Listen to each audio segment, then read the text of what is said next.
ایک مرتبہ کا واقعہ ہے کہ ایک مرتبہ حضرت نبی کریم صلی اللہ علیہ وسلم نے ایک صحابی کو بلایا جن کا نام ہے حضرت معاویہ رضی اللہ تعالیٰ عنہ، جن کا بالکل جوانی کا عالم ہے، بالکل جوان ہے، اور حضرت نبی کریم صلی اللہ علیہ وسلم نے حضرت معاویہ رضی اللہ تعالیٰ عنہ کو بلایا اور فرمایا معاویہ ایک کام ہے۔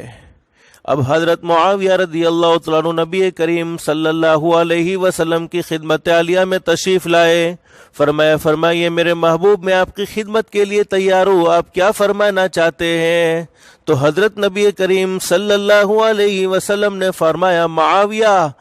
عرب کا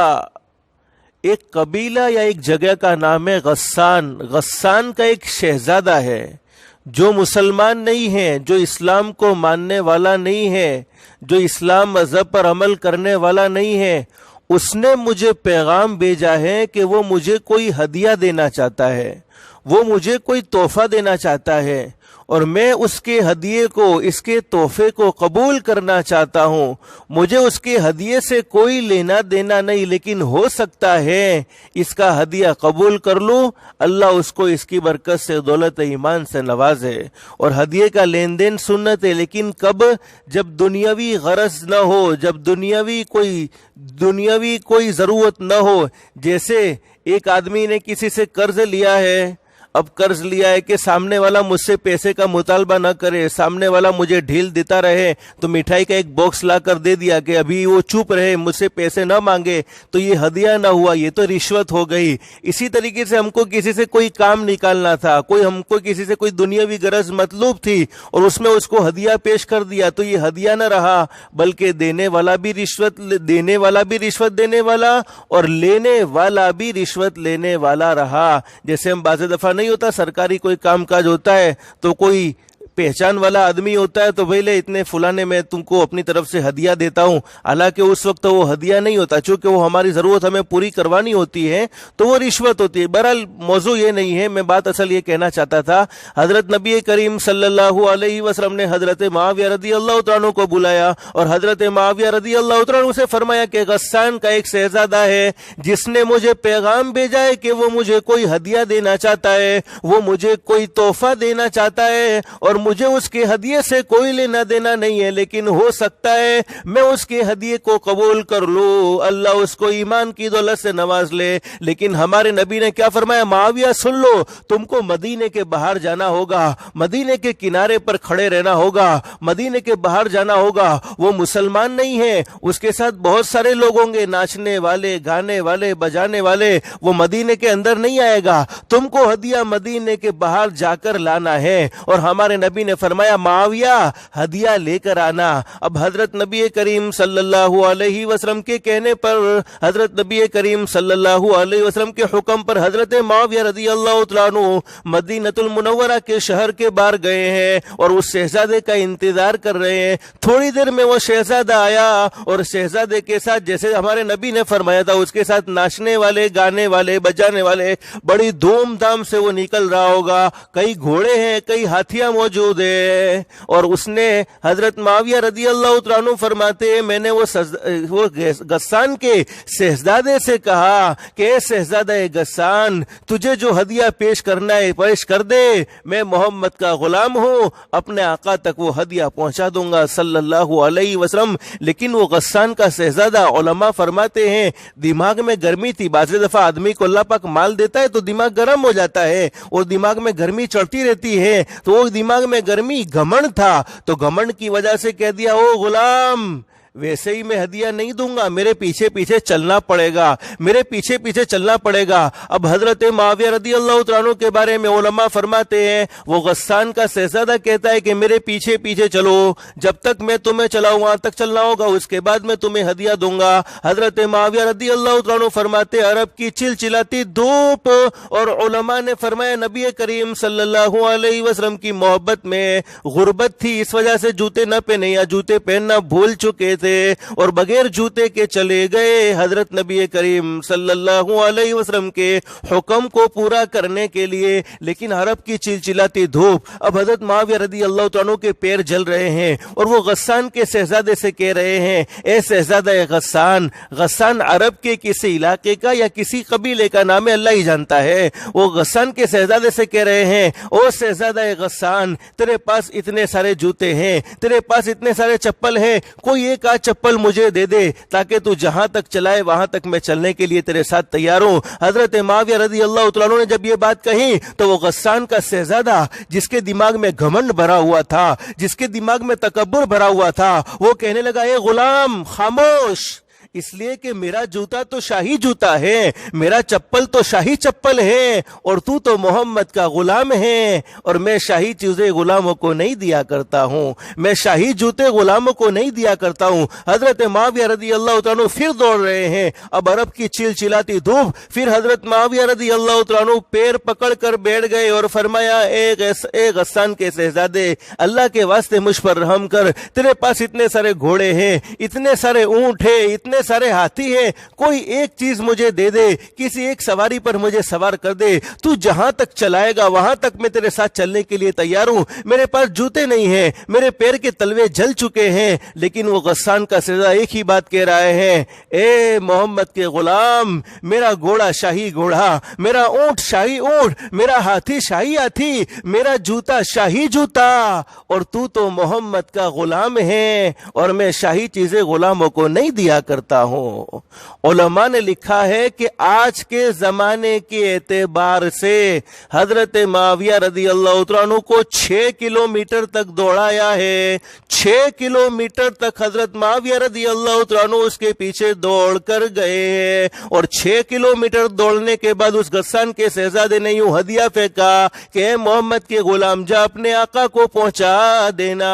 اب 6 کلومیٹر تک دوڑ کر جانا، پھر واپس 6 کلومیٹر تک آنا، بولو کتنا ہو گیا؟ 12 کلومیٹر۔ 12 کلومیٹر کے بعد حضرت نبی کریم صلی اللہ علیہ وسلم کی خدمت میں ہدیہ پیش کیا، اور پیر کے تلوے جل گئے تھے، بے ہوش ہو گئے۔ ہوش میں آئے تو حضرت نبی کریم صلی اللہ علیہ وسلم سے فرمایا، میرے محبوب بہت پریشان کیا، بہت تنگ کیا، بہت ستایا، ہمارے نبی تو رحمت للعالمین تھے۔ فرمایا، معاویہ اس کے ہدیے کو نہ لاتا، اس کے ہدیے کو نہ لاتا، بار بار تجھے غلام کہتا چلا گیا، بار بار تجھے ستاتا چلا گیا، اس کے ہدیے کو لانے کی کیا ضرورت تھی، واپس وہیں سے ہو جاتا۔ لیکن حضرت نبی کریم صلی اللہ علیہ وسلم نے جب یہ بات حضرت معاویہ رضی اللہ عنہ سے فرمائی تو حضرت معاویہ رضی اللہ عنہ کا عشق رسول دیکھو، کیا فرماتے، میرے محبوب آپ نے کہا تھا ہدیہ لے کر آنا، یہ تو معاویہ کے پیر جل گئے ہیں، معاویہ کے پاؤں جل گئے ہیں، اگر معاویہ کی جان بھی چلی جاتی تو ہدیہ آپ کی خدمت میں پیش کر دیتا،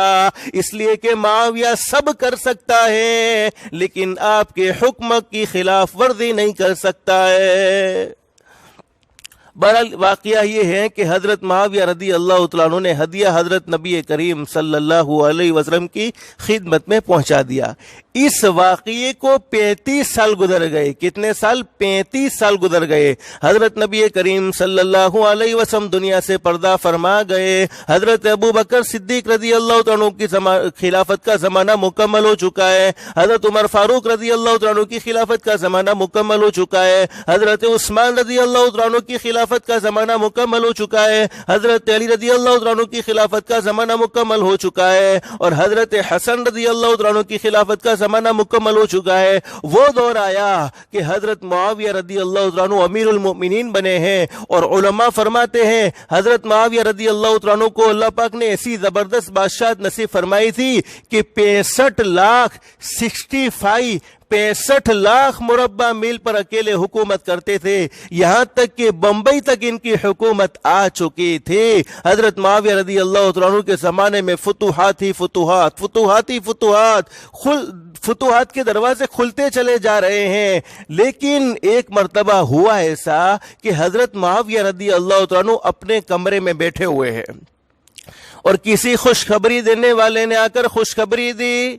امیر المومنین روزانہ فتح ہو رہی ہے، روزانہ جیت ہو رہی ہے۔ حضرت معاویہ رضی اللہ تعالیٰ عنہ کے خلافت کے دور میں بہت ساری فتحیں ہوئی، بہت ساری جیت ہوئی، روزانہ جیت ہو رہی ہے، فتح ہو رہی ہے۔ ایک مرتبہ حضرت امیر المومنین حضرت معاویہ رضی اللہ تعالیٰ عنہ بیٹھے ہوئے اور کسی خوشخبری دینے والے نے آ کر خوشخبری دی، امیر المومنین ہم نے غسان کو بھی فتح کر لیا ہے اور غسان کے 6000 مرد قیدیوں کو لایا ہے جن کے ہاتھ میں ہتھ کڑی بندھی ہوئی ہے اور پیروں میں بیڑی بندھی ہوئی ہے۔ حضرت معاویہ رضی اللہ تعالیٰ جب اپنے کمرے سے نکلے تو کیا دیکھتے ہیں؟ لائن میں سب سے پہلے وہ غسان کا شہزادہ بھی کھڑا ہوا ہے۔ اب وہ غسان کا شہزادہ نہیں پہچانتا حضرت معاویہ رضی اللہ تعالیٰ کو، چونکہ حضرت معاویہ رضی اللہ تعالیٰ تو 35 سال بڑے ہو چکے ہیں، لیکن حضرت معاویہ رضی اللہ تعالیٰ نے غسان کے شہزادے کو پہچان لیا کہ یہی وہ شہزادہ ہے جس نے مجھے دھوپ میں 6 کلومیٹر تک دوڑایا تھا اور بار بار کہا کرتا تھا میرا جوتا شاہی جوتا، میرا اونٹ شاہی اونٹ،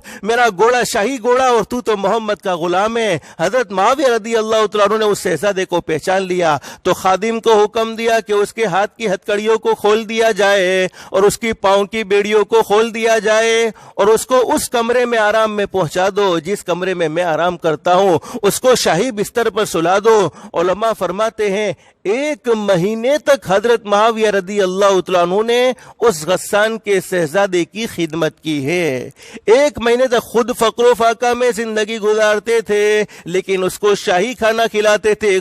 خود نیچے سوتے تھے لیکن اسے شاہی بستر پر سلاتے تھے۔ 1 مہینہ ہو چکا ہے لیکن اس کے درمیان میں کبھی یہ نہیں کہا کہ کلمہ پڑھ لے،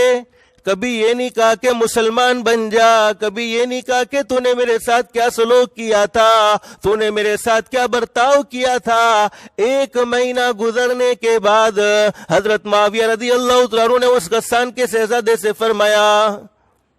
کہ آج میں تجھے آزاد کرتا ہوں اور تیرے ساتھ جو قیدی ہے 6000 قیدیوں کو بھی آزاد کرتا ہوں۔ اور علماء فرماتے حضرت معاویہ رضی اللہ تعالیٰ کو اللہ نے مال بڑا زبردست دیا تھا۔ فرمایا اس حضرت معاویہ رضی اللہ تعالیٰ نے غسان کے شہزادے سے فرمایا او غسان کے شہزادے، تجھے میری حکومت میں سے جو چاہیے لے لے، تو جو چاہیے لے سکتا ہے، اور ہر قیدی کو میں اپنی طرف سے 3 گھوڑے انعام کرنے والا ہوں۔ وہ کون لوگ تھے؟ جو اسلام کے دشمن تھے، اسلام کو مٹانے کی پلاننگ کرنے والے تھے۔ اب غسان کے شہزادے کو کچھ سمجھ میں نہیں آتا۔ غسان کا شہزادہ سوچ رہا ہے ہم تو اسلام کے دشمن تھے، ہم تو دین احمد صلی اللہ علیہ وسلم کے دشمن تھے، ہونا تو یہ چاہیے تھا کہ حضرت معاویہ رضی اللہ عنہ امیر المومنین ہمیں سزا دیتے، ہونا تو یہ چاہیے تھا کہ ہمیں سزا دیتے، لیکن اس کے باوجود 1 مہینے تک میری خدمت کرتے رہے، 1 مہینے تک خود فقر و فاقہ میں زندگی گزارتے رہے اور مجھے اچھے سے اچھا کھانا کھلاتے رہے، 1 مہینے تک خود نیچے سوتے رہے، مجھے اچھے سے اچھے شاہی بستر پر سلاتے رہے، آخر ہے کون؟ اب حضرت معاویہ رضی اللہ تعالیٰ سے اس شہزادہ غسان نے پوچھا اے امیر المومنین، آپ نے 1 مہینے تک میری خدمت کی ہے، آپ نے میرے ساتھ حسن سلوک کا معاملہ کیا ہے، ہونا تو یہ چاہیے تھا کہ آپ مجھے سزا دیتے، آپ مجھے قتل کر دیتے، آپ مجھے صلیب پر چڑھا دیتے، لیکن اس کے باوجود آپ نے مجھے قتل نہ کیا، آپ نے مجھے کوئی سزا نہ دی، 1 مہینے تک آپ نے میرا اکرام کیا، امیر المومنین آخر آپ ہیں کون؟ بس اتنی سی بات کہی ہے کہ حضرت معاویہ رضی اللہ عنہ کی آنکھوں میں آنسو آ گئے اور فرمایا اذکر، یاد کر، میں وہی محمد کا غلام ہوں جو تیرے پیچھے 6 کلومیٹر تک دوڑا تھا، یاد کر میں وہی محمد کا غلام ہوں جو تیرے پیچھے 6 کلومیٹر تک دوڑا تھا، تو نے کہا تھا میرا گھوڑا شاہی گھوڑا، تو نے کہا تھا میرا اونٹ شاہی اونٹ، تو نے کہا تھا میرا جوتا شاہی جوتا، لیکن آج بھی میں اسی محمد کا غلام ہوں اور اسی محمد نے مجھے یہ خدمت کرنا سکھلائی ہے صلی اللہ علیہ وسلم۔ علماء فرماتے وہ غسان کا شہزادہ حضرت معاویہ رضی اللہ تعالیٰ کی پیروں پر اس طریقے سے گرا جیسے کوئی سجدہ کرتا ہو اور فرمایا امیر المومنین مجھے معاف فرما دے، امیر المومنین مجھے معاف فرما دے۔ حضرت معاویہ رضی اللہ تعالیٰ نے فرمایا میں نے تجھے معاف تو کبھی کا کر دیا تھا، بس اتنی سی بات کہی کہ وہ غسان کے شہزادے نے کہہ دیا اشہد لا الہ الا اللہ واشہد ان محمد رسول اللہ، اور وہاں 6000 قیدیوں نے ایک زبان ہو کر یہی بات کہی اللہ کے سوا کوئی معبود نہیں، حضرت نبی کریم صلی اللہ علیہ وسلم اللہ کے سچے رسول ہیں، چنانچہ 6000 قیدیوں نے ایمان کو قبول کر لیا۔ میں اصل اس واقعے سے آپ کو بتلانا یہ چاہتا ہوں، آج امت میں سب سے زیادہ کمی آئی ہے کسی چیز کی تو وہ اخلاق مصطفیٰ کی کمی آئی ہے کہ ہمارے جذبات معاف کرنے والے نہیں ہیں، ہمارے جذبات بدلہ لینے والے ہیں۔ حضرت معاویہ رضی اللہ تعالیٰ عنہ سے کسی نے پوچھا کہ حضرت آپ نے 1 مہینے تک اس کی خدمت کی، آپ نے 1 مہینے تک اس کا اکرام کیا، آخر آپ کو کون سی چیز نے ایسا کام کرنے پر مجبور کیا؟ حضرت معاویہ رضی اللہ تعالیٰ عنہ نے فرمایا میرے نبی نے مجھے ایک بات بتلائی تھی، اور آج بھی وہ بات قرآن کریم کے 25ویں پارے میں موجود ہے۔ اللہ کیا فرماتے؟ وَلَمَنْ صَبَرَ وَغَفَرَ وَلَمَنْ صَبَرَ وَغَفَرَ إِنَّ ذَلِكَ لَمِنْ عَزْمِ الْأُمُورِ۔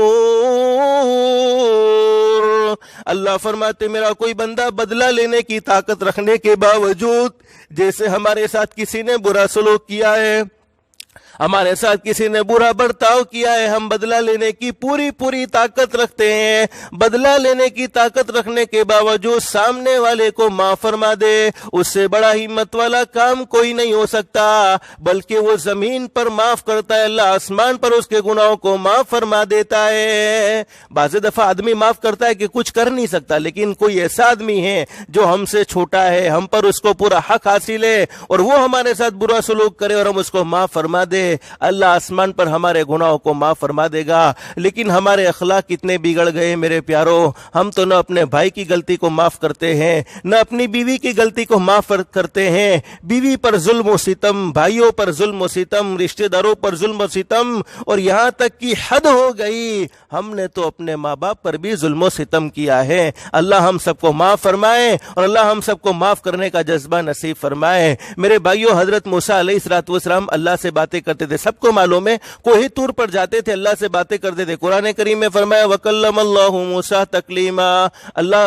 حضرت موسیٰ علیہ السلام سے باتیں کرتے، اور حضرت موسیٰ علیہ السلام اللہ سے باتیں کرتے۔ ایک مرتبہ حضرت موسیٰ علیہ السلام کوہ طور پر گئے اور اللہ سے باتوں میں سوال کر لیا، الہ العالمین تیرے نزدیک سب سے زیادہ عزت والا بندہ کون سا ہے؟ اللہ نے فرمایا میرے نبی موسیٰ میرے نزدیک سب سے زیادہ عزت والا بندہ وہ ہے جو بدلہ لینے کی طاقت رکھنے کے باوجود سامنے والے کو معاف فرما دے، بدلہ لینے کی طاقت رکھنے کے باوجود سامنے والے کو معاف فرما دے۔ میرے بھائیو، زمین پر ہمیں کسی نے ستایا ہے، ہمارے ساتھ کسی نے برا سلوک کیا ہے، ہم اس کو معاف فرمائیں گے، آسمان پر ہمارا شمار عزت والوں میں شمار ہوگا۔